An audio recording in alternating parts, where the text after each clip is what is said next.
We used to look up. Now every quiet moment belongs to a screen. We call it connection, but our children sit beside us, learning they matter less. We're here, but not present.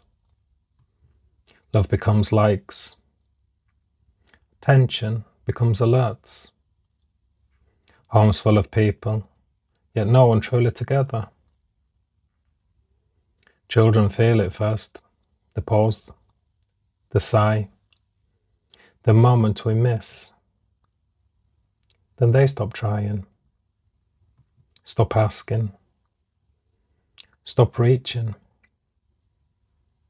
Screens raise them, not us, and slowly we fade from their world, until the day we reach out, and they don't. We didn't lose them suddenly, we lost them in the moments we never thought mattered. There's a silence. It doesn't come from peace. It comes from distance. From people living together, but drifting apart. Start small. A scroll. A shrug. A dinner where no one looks up. No fights. No yelling. Just absence. We call it tiredness, busyness, life. But it's really neglect. The quiet kind. Slips into every corner of the home. Children feel it first. A moment we miss, a voice we ignore. A feeling they learn to keep to themselves. So they drift to their rooms, into their screens, to their lives. They no longer include us. One day we finally look up, but the silence we created is the silence they now live in. Children don't stop needing us. They just stop asking. Not suddenly, slowly and quietly, the same way we taught them. They learn the screens, answer faster, listens quicker, feel safer. So they drift into digital worlds. The digital world never says not now. Childhood becomes a login, a friendship, a username, a life, a glow in the dark. We call it a phase. It isn't, it's survival. In a home where presence became optional. And while we scroll, they share their pain with people who don't know them. They search for comfort in places we never check. One day we finally ask what's wrong, but they've learned not to answer. These are the children who raise themselves, not by choice, but because they stopped believing we would see them. The warnings were there, always, but they were quiet. Too quiet for a distracted world. Short answer, a smile that faded fast. A door closed a little longer. A laugh that didn't reach their eyes. Small things, easy to ignore until they weren't. We blamed hormones, moods, growing up. Anything except the truth. They were drifting. We never reached for them. The pain went online. Late night posts. Jokes that weren't jokes. little messages we scrolled past without seeing. And one day a call, a message, a moment that shatters everything. Wasn't sudden, was years of quiet warnings we never had. Because the real tragedy isn't what finally happens. It's all the signs we ignored on the way there.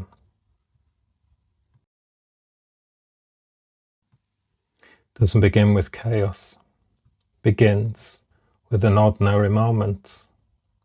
A normal day. Phone call. A message. A knock at the door.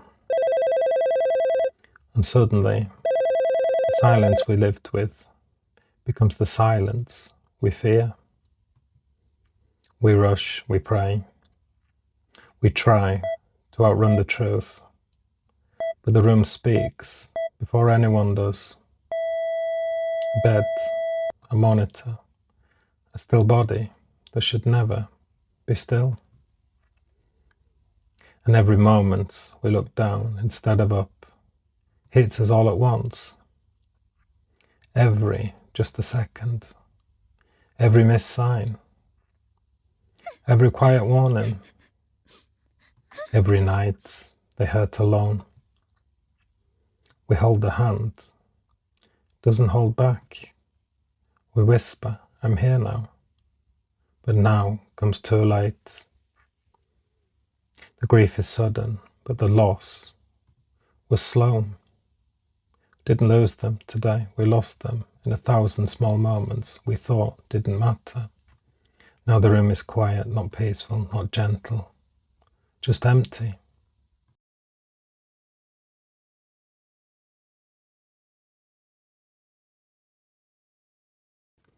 The world keeps moving, cars, messages, sunlight, as if nothing happened.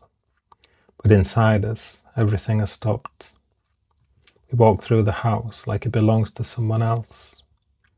Every object remembers, shoes by the door, cup on the counter, a jacket, still waiting for a child who won't return. People tell us it's not our fault, that we couldn't have known, but the truth sits heavy. We miss the moments that mattered most. It wasn't one choice, it was all of them.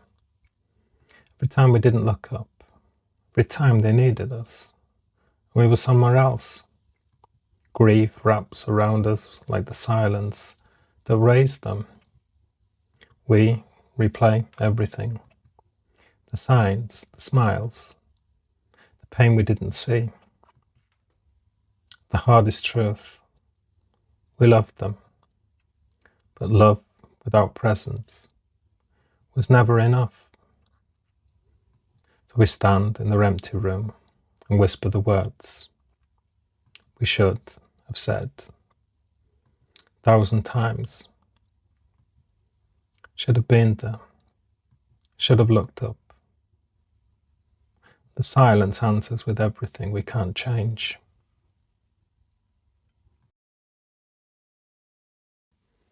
We can't change what happened. We can't rewind the moments we look down instead of up. Can't reach the hand that won't reach back. But grief can teach, can warn, can save someone else. The stillness after loss, we finally see the truth. Presence was always the thing that mattered, not perfection. Not answers, just being there. Can't save the moments we lost, but we can save the ones ahead. We can put the phone down, listen, notice, look into the eyes, that still look back. Somewhere right now, a child is waiting for attention, for comfort, and for connection. If this story makes one parent pause, if one child feels seen, if one life bends away from the same tragedy, then the grief is not wasted. We cannot undo the past, but we can honor it by changing the future. This saves one child, just one. It will be enough. If you want, I can now.